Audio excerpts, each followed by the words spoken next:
got you for a lifetime.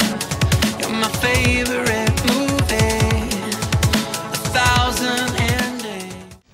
So we're here out on the Hub lawn this beautiful March afternoon, and there's people walking around. You know, you got the great architecture everywhere, but you know the one thing you always see is people, they got their headphones in. Everyone does, and you never know what these people are listening to. And the truth is that they're all listening to shitty pop music all the time, and it seems like there's no real musical diversity or real musical taste even on campus here.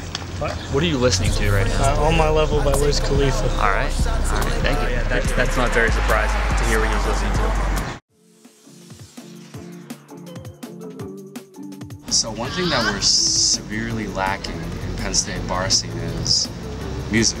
Like, back in the day we would all go to bars, listen to good classic rock, but now it's mostly just cover bands doing the same shitty music or DJs playing stuff you hear on the radio all day.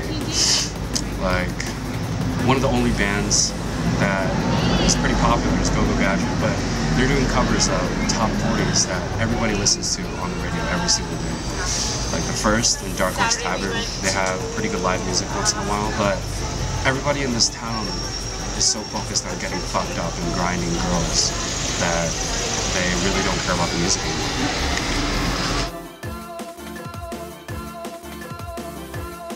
Being one of the top party schools in the nation, like frat parties, it's a big part of our town. And when you walk into a frat, first you're going to smell the urine, and you're going to see the drunk girls. Most of all, you're going to be hearing the same music that you hear everywhere you go. It seems like there's no place for DJs to be unique or interesting or play anything out of the ordinary at a frat, because no one's going to dance to it or be able to sing along. And most of the time people are already too drunk to even know what they're listening to. You know, it's really a damn shame that the music scene is how it is, especially at parties and everything.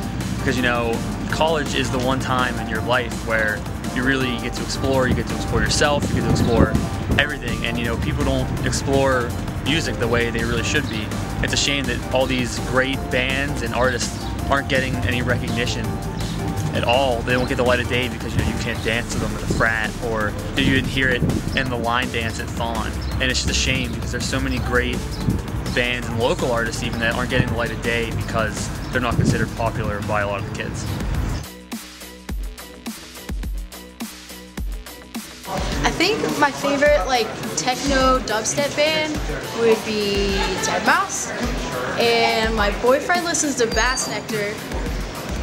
But I don't really know of anybody else. But I've been to Dago twice, and that was so fun. Yeah, I don't really like dubstep. I just kind of go to the concert because no one's really wearing clothes, you know.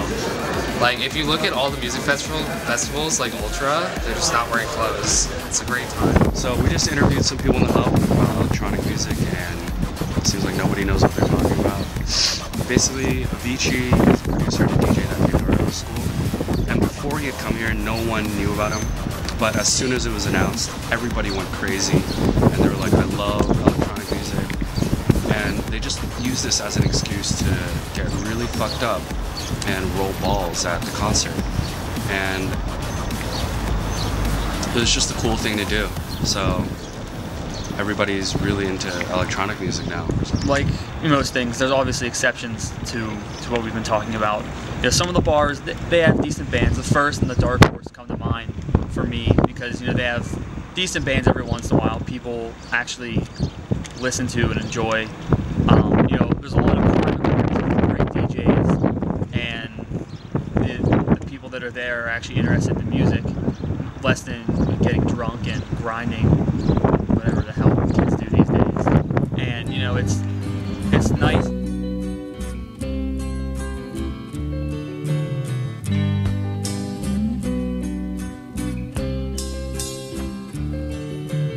I started a joke which started the whole world